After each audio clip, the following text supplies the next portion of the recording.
ఈసారి మీ పార్టీని farm house లో ప్లాన్ చేయాలనుకుంటే వెంటనే డోసే యాప్ ని డౌన్లోడ్ చేసుకుని బుక్ చేసుకోండి.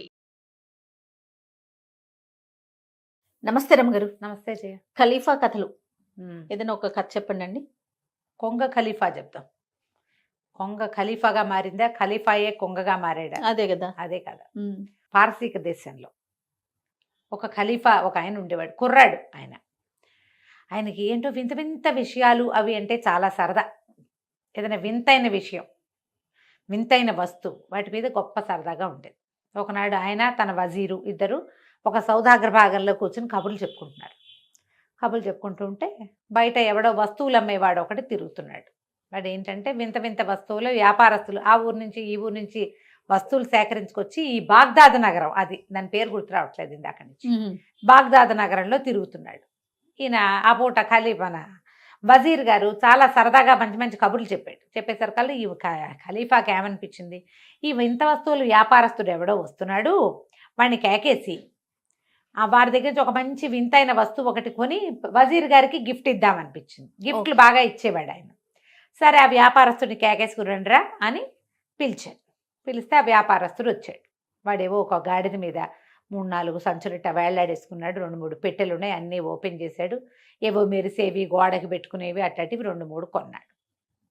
కొంటే సరే అవన్నీ వజీర్కి ఇచ్చాడు. మీ ఇంట్లో పెట్టుకోండి, ఎంతో బాగుందని ఇచ్చాడు. ఇచ్చిన తర్వాత ఏమిటి అన్నీ చూపించాను, ఒకటి ఒకటి చూస్తున్నాడు ఊరికే సరదాకి. ఆయనకు ఆ సరదా ఉన్నట్టు వ్యాపారస్తులకు తెలుసు.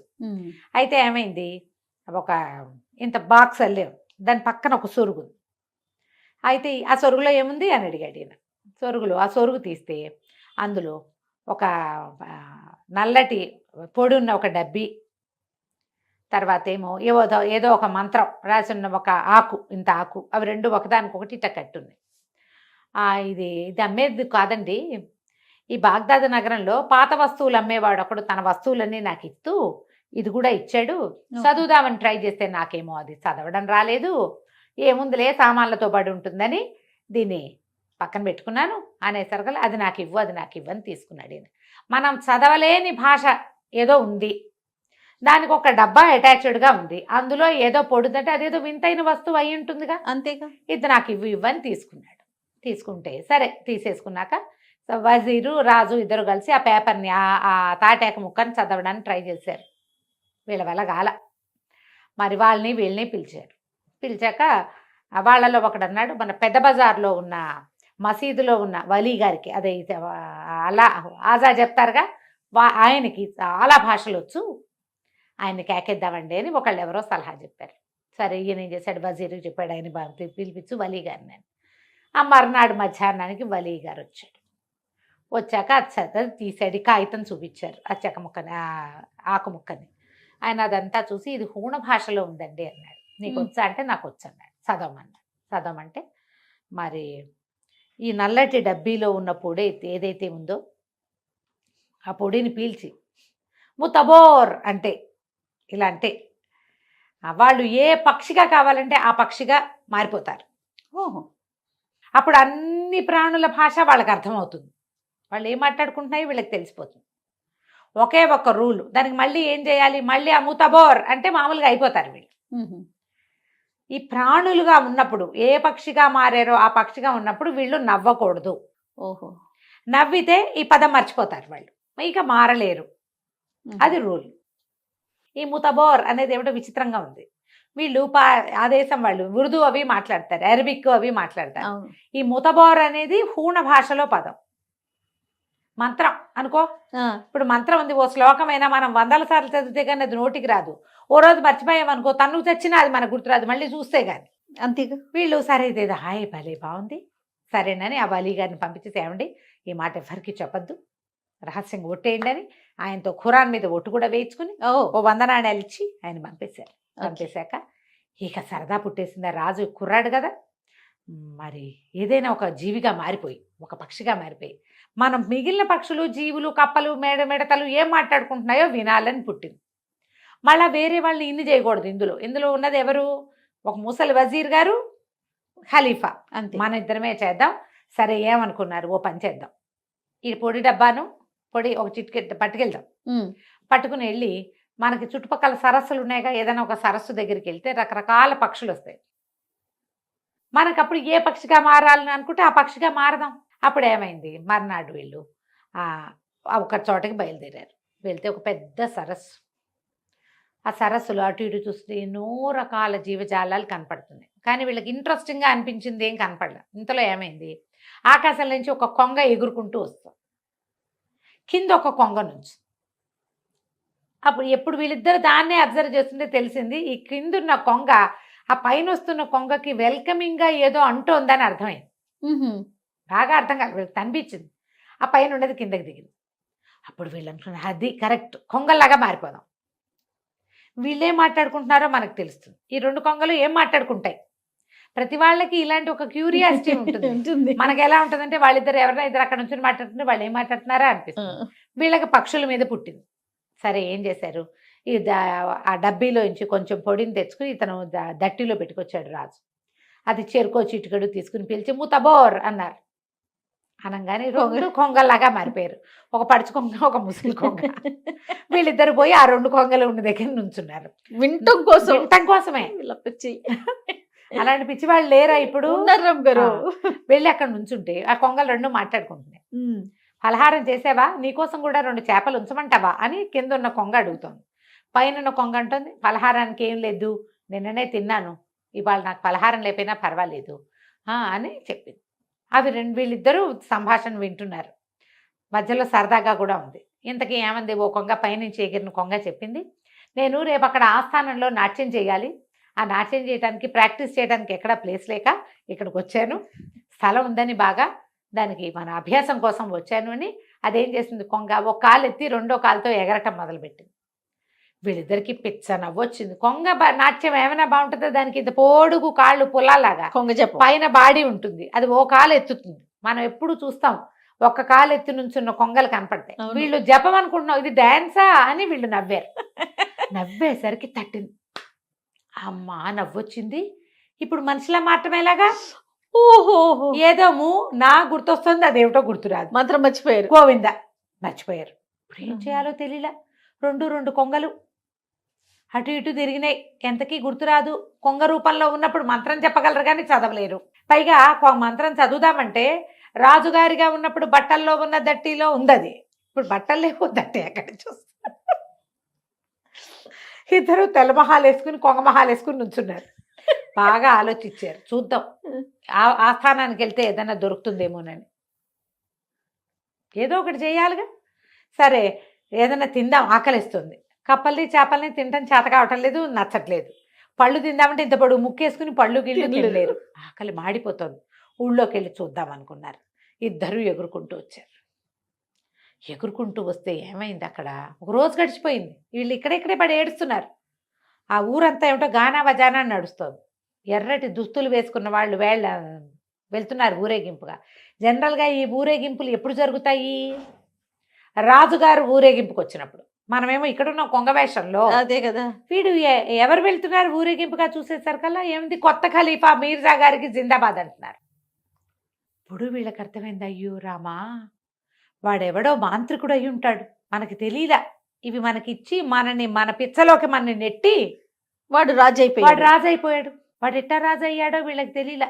కొంగ భాషలో ఇవి ఎంత అరిచినా వాడు ఎవరికి అర్థం కాదు కదా. పైగా కొంగలు కనబడితే కొట్టుకు తింటారు జనం. అంతే. పరిగెత్తుకుంటూ ఆస్థానం వైపుకు వెళ్తే రాజుగారు ఊరేగింపుకు వస్తున్నాడు. జలతారు బట్టల్లో, ఎర్రటి బట్టలు వాడును. వీళ్ళకి ఏం చేయాలో తెలియలేదు. ఎట్లా ఈ రూపాలు మారటం అర్థం కాలేదు, ఏం చెయ్యాలో తెలియలే. అయితే ఏం గుర్తొచ్చింది, పూర్వం ఒక మాంత్రికుడు ఒకడు వచ్చాడు పూర్వకాలంలో. వాడు మనకి ఆస్థాన మాంత్రికుడుగా ఉంటానని అదని కొంచెం అడిగాడు కూడా. అప్పుడు సాధ్యపడలేదు. వాడే ఏమైనా ఇది ఎత్తాడేమో అనిపించింది. ఎక్కడ పట్టుకుంటారు వాడిని, ఏం చెయ్యాలి?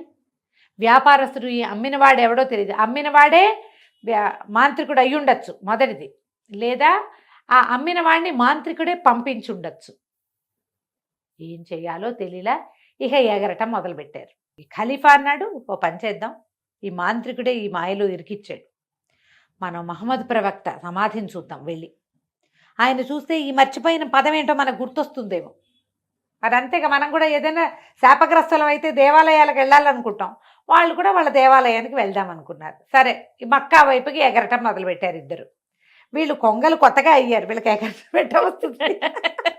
కాదు రమ్మగారు, మారినప్పుడు మళ్ళీ ఆ లక్షణాలన్నీ రావాలి కదా. వస్తాయి, అన్నీ రావు. ఎగరటం వచ్చింది, బాగా ఎగరటానికి ప్రాక్టీస్ లేదు. ఓకే. కొంత దూరం ఎగిరేసారు కల్లా ఈ ముసలివాడైన వజీర్ బాబు అయినా వాళ్ళ కావట్లేదండి, కాళ్ళు పీకేస్తున్నాయి, రెక్కలు లాగేస్తున్నాయి, దిగుదాము, రెస్ట్ తీసుకుని మళ్ళీ వెళ్దాం, ఇప్పుడు పోయింది ఏముంది, మన మహమ్మద్ ప్రవక్త గారి మసీద్ చూశాక మనం రాజు అయిపోయాము, రాజు మంత్రి అయిపోయామంటే ఆటోమేటిక్గా మన రాజ్యం మనకు వచ్చేస్తుంది. ఓకే. 2 రోజులు ఆలస్యం అయితే అయ్యింది అని చెప్పి ఎక్కడైనా దిగుదాం అనుకున్నారు. తీరా చూస్తే కింద చూస్తే ఒక శిథిల గృహం ఒకటి కనపడుతోంది.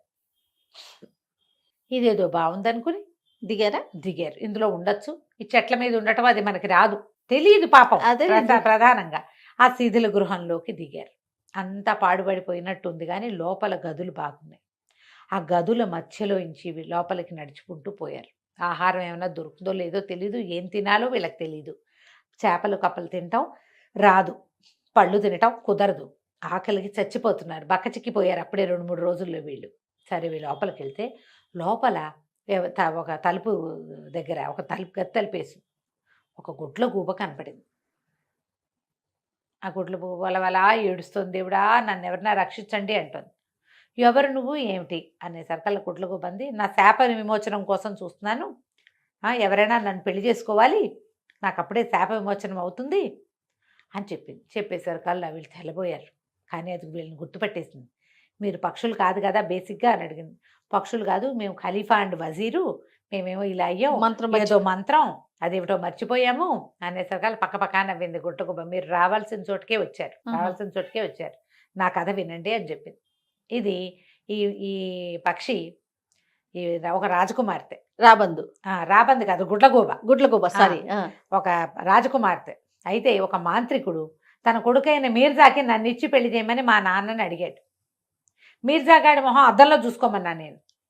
అందుకని ఆ మాంత్రికుడు నన్ను గుడ్లగూబగా మార్చేసి ఈ శిథిల గృహాల్లో పడేశాడు. మరి నువ్వు ఎట్లా మామూలు మనిషి అవుతావు అని అడిగారు వీళ్ళు. మామూలు మనిషి అవడానికి ఏముంది, ఎవరైనా నన్ను గుడ్లగూబగానే పెళ్లి చేసుకుంటే నీకు మహాందగత్వని, నీకు ఇది పొగరు, గుడ్లగూబ వైపోమన్నాడు. ఎవరైనా నన్ను గుడ్లగూబగా పెళ్లి చేసుకుంటామంటే అప్పుడు నా శాప విమోచనం, లేకపోతే నేను ఇలాగే ఉంటా. అయితే ఈ మాంత్రికుడు ప్రతి పౌర్ణమి నాడు వీళ్ళు ఈ శిథిల గృహానికి చేరతారు. వాడు ఒకడే కాదు, వాడు అనుచరులందరూ వస్తారు, బోళ్ళంతమంది ఉంటారు. ప్రతి వాళ్ళు తాము ఏం పాపం చేశారో చెప్పుకుంటారు. ఇప్పుడు ఎవరెవరిని మోసం చేసాము, మాయలో ఎవరిని ముంచాము అనేది మాట్లాడుకుంటారు.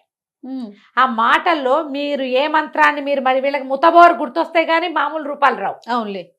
నల్లటి పొడి మొదట పీల్చాలి, రెండోసారి రూపం నుంచి బయటకు రాని ముతబోర్ అంటే సరిపోతుంది. అదేమో గుర్తు రావటంలా. మీకు తెలిసి ఆ మంత్రం ఏదైనా ఇక్కడ గనక వినపడితే మీ పని అవుతుంది. కాబట్టి మీ అదృష్టం కొద్దీ ఇవాళే పౌర్ణమి, ఇప్పుడు చీకటి పడుతుంది, అర్ధరాత్రి అయ్యేసరికి వాళ్ళంతా వస్తారని చెప్పింది. చెప్పంగానే ఖలీఫా అన్నాడు ఎగిరి గంతేసి, అబ్బో ఎంతో బాగుంది, మమ్మల్ని అక్కడ తీసుకెళ్ళవా అన్నాడు. అప్పుడే అయ్యిందా, మీ ఇద్దరిలో ఎవరో ఒకళ్ళు నన్ను పెళ్లి చేసుకుంటామని మాట ఇవ్వండి ముందని అనగానే ఈ రాజుగారు ఖలీఫా అన్నాడు ఎంతో బాగుందండి అని వజీర్ గారిని, ఈ అమ్మాయిని పెళ్లి చేసుకోండి మీరు ఈ గుడ్లగూబని అనగానే వజీర్ అన్నాడు, ఇంకా నయం, మా ఆవిడ గుడ్లు పీకేస్తుందండి, మా ఆవిడ ఒప్పుకోదు. మామూలుగా మన జాతిలో 4 పెళ్ళిళ్ళు ఒప్పుకున్నప్పటికీ మా ఆవిడ భయాన్ని నేను దాని ఒక్కదానితోటే ఉంటున్నాను, పైగా నేను పెద్దవాడిని, నేనెట్టా పెళ్లి చేసుకుంటాను, మీకు ఎటాగూ పెళ్ళి అవ్వలేదు కదా, మీరు చేసుకోండి అనగానే ఖలీఫా అన్నాడు చేసుకోవచ్చు అనుకో, కానీ ఆవిడ ఎంత అందగతో ఏం వయసుదో, రాజుగారి అమ్మాయిలందరూ 16 ఏళ్ల బాలాకుమారులు ఎవరు, 50 ఏళ్ల రాజకుమార్తె పెళ్లి కానిది కూడా మన జాతిలో ఉండొచ్చు. ఓహో, అప్పుడు ఈ 50 ఏళ్ల కురూపి నా పెళ్ళమైతే నేనేం చెయ్యాలి అనేసరికి ఈయన వజీరు ఏమైనా సరే మీరు పెళ్లి చేసుకోవాలి, మీరే చేసుకోవాలి, నేను చచ్చినా చేసుకోను అని గట్టిగా పట్టేశాడు పట్టుదల. మీరు వింత బొమ్మలు అన్నారు, నేను ఒప్పుకున్నా, అదేదో మంత్రం అను కొంగవ్వు అంటే అయ్యా ఇప్పుడు పెళ్లి చేసుకోమని మాత్రం మీరు నన్ను ఆజ్ఞాపించకూడదు, పైగా నేను ఖలీఫాని నువ్వు వజీర్వి అన్నాడు ఈయన. నువ్వు ఇప్పుడు ఖలీఫావి కాదు, నువ్వు కొంగవి, నీ మాట అనేసరికి ఏం చేస్తాడు దక్కిస్తూ. ఇప్పుడు ఈ అమ్మాయి గుడ్లగూబ దగ్గరికి వెళ్ళారు. ఆ గుడ్లగూబ ఏమంటుంది, నన్ను పెళ్లి చేసుకుంటామని మీరు మాటిస్తేనే వాళ్ళు ఎక్కడికి వస్తారో చెప్తా మీకు, లేకపోతే నేను చెప్పను, మీరు వెతుక్కున్నా మీకు అది కనపడదు. ఇంకేం చేయలేక ఖలీఫా గారు దక్కిస్తూ, సరే ఏం చేస్తాను అలాగే నేను నిన్ను పెళ్లి చేసుకుంటున్నానని 3 సార్లు ప్రతిజ్ఞ చేశాడు. చేసేసరికల్లా ఈ గొడ్ల గోప ఏం చేసింది, నవ్వుతూ అటు వెళ్ళండి, కిందకి మెట్లు దిగండి, బాగా కిందకి వెళ్తే మీకు వాళ్ళంతా కనిపిస్తారు. పరిగెత్తుకుంటూ 2 కొంగలు వెళ్ళిపోయినాయి కిందకి. కింద ఇట్లా దిగుడుగా ఉంది మెట్లు. లోపలికి వెళ్తే ఒక పెద్ద సభాభవనం లాగా ఉంది. బయటకి శిథిల గృహమే కానీ అది బోళ్ళన్న ఏర్పాట్లోనే, బోళ్ళంత ఫుడ్డు. ఎంతమందో కూర్చున్నారు అక్కడ. ఒక్కొక్కళ్ళు వస్తున్నారు. తీరా చూస్తే వీడు గుర్తుపట్టాడు. వీళ్ళకి పాత సామాన్లు అమ్మాడు కదా, వాడు కూడా వచ్చాడు, నల్లటివాడు. ఓహో. వచ్చేసరికల్లా వీళ్ళే 2 కొంగలు పరిగెత్తుకుంటూ వెళ్ళి వాళ్ళ వెనకాల కూర్చున్నాయి. వాళ్ళందరూ కొంతమంది తెల్లటి పెద్ద పెద్ద బట్టలు వేసుకుంటే వాళ్ళు కూడా ఉన్నారు. ఆ తెల్ల బట్టల వెనకాల దాక్కుని కొంగలు 2 చెరుకో పక్కన మోహరించి కూర్చునేసరికల్లా వాళ్ళలో మాట్లాడు ఒకళ్ళు చెప్తున్నారు, నువ్వేం చేసావంటే, ఈ వారంలో నేను చేసింది ఏంటంటే, ఖలీఫాకి వాడి వజీర్కి నేను నల్లపొడి తాటాకు అమ్మేశాను. నేను అమ్మేయటం వల్ల మీర్జా రాజు అయిపోయాడు, మీర్జా ఖలీఫా అయిపోయాడు. రాజేమో ఏ పక్షిగా మారాడో, వాడి బతుకు ఏమైపోయిందో, వాడికి వెళ్ళిపోయాడు, ఖలీఫా ఇక్కడ లేడు అని చెప్పి, ఏం చెప్పావురా, ఏం భాషలో రాసావురా అని అందరు అడిగారు. అడిగితే ఏముంది, ఆ ఊళ్ళో చదివే వాళ్ళు ఎవరు లేరు, ఓన్లీ పెద్ద మసీదులో ఉన్న వలి ఒక్కడే చదవగలడు, అదొక్కటి హూణ భాషలో రాశాను. ఎవరైతే ఈ నల్లటి పొడి పీల్చి మూతబోర్ అంటారో వాళ్ళు కావలసిన పక్షిగా మారిపోతారని రాశాను. ఆ రాజుగారు అది చదివించుకుని ఉంటాడు, ఆ వలిని తెప్పించి వాడి పని అయిపోయింది అనగానే వీళ్ళకి వెంటనే గుర్తొచ్చేసాం మూతబోర్. ఇద్దరు పరిగెత్తుకుంటూ పైకి వెళ్ళిపోయి ఆ శిథిల భవనంలో నుంచి బయటపడి మూతబోర్ అని గట్టిగా అరిచారు. ఆరవంగానే ఏముంది, ఖలీఫాగాను అమ్మాయి ఈయన వజీర్ గాను మారిపోయారు. మారిపోయేసరికల్లా ఒకళ్ళ మొహాలు ఒకళ్ళు చూసుకున్నారు, బట్టలు చూసుకున్నారు. ఆహా వచ్చేసాం, అమ్మయ్య ఇంకెప్పుడు వింత వస్తువులు జోలికి వెళ్ళకూడదు అనుకుంటూ వెనక్కి తిరిగేసరికల్లా వెనకాల ఒక మహాసౌందర్యవతైన అమ్మాయి ఒకటి నుంచుంది. ఈ అమ్మాయి ఎవరు, ఏ మాయ మంత్రం హడిలు చచ్చారు వీళ్ళు. మళ్ళీ మాంత్రికురాలు వచ్చిందని, నువ్వెవరో మాకు తెలియదు అన్నారు. ఎందుకు తెలీదు, నన్ను పెళ్లి చేసుకుంటానని మాటిచ్చావు కదా. నువ్వు అనగానే ఖలీఫా ఆశ్చర్యపడి, నువ్వే నా గుడ్లగూబ అన్నాడు. నేనే గుడ్లగూబని, పదండి ఇక్కడి నుంచి వెళ్ళిపోదామని చెప్పి ఆ గుడ్లగూబ అమ్మాయిగా మారిపోయిన యువరాణిని చేత్తో పుచ్చుకుని వీళ్ళు 3 అక్కడి నుంచి నడిచెళ్ళి ఓ పల్లెటూరు చేరి, అక్కడ ఖలీఫా ఉంగరం ఉంటుంది, ఆ ఉంగరం మొత్తం వాళ్ళ రాజ్యం అంతా చెల్లుతుంది. అక్కడ గ్రామాధికారి అరేంజ్ చేసిన బండెక్కి రాజ్యానికి వెళ్ళిపోయారు, బాగ్దాద్ నగరానికి వెళ్ళిపోయి ఆ మీర్జాని దించేశారు. ఈ యువరాణిని పెళ్లి చేసుకున్నాడు. మీర్జాని శిక్షించలేదు, ఎందుకంటే మీర్జాకి మాంత్రిక శక్తులు లేవు. వాడు మంత్రగాడు కాదు, వాడు నువ్వు ఇవాళ రాజువి అంటే పోయి రాజ్య సింహాసనం ఎక్కాడు అంతే, వాడిని ఏం శిక్షించలే. ఆ మాంత్రికుడు వాళ్ళని మాత్రం అక్కడే వదిలిపెట్టేశారు. అక్కడి నుంచి ఏం చేశారంటే, వింత వస్తువులు అమ్మే వాళ్ళని బాగ్దాద్ నగరంలోకి రానివ్వకూడదు అని డిసైడ్ చేసేశారు. ఆ తర్వాత ఈ కొంగ ఖలీఫా రాజయ్య మామూలుగా అయిపోయాడు. ఇంకెప్పుడు వింత వస్తువుల జోలికి వెళ్ళకుండా ఉన్నాడు. కథ కంచికి మనం ఇంటికి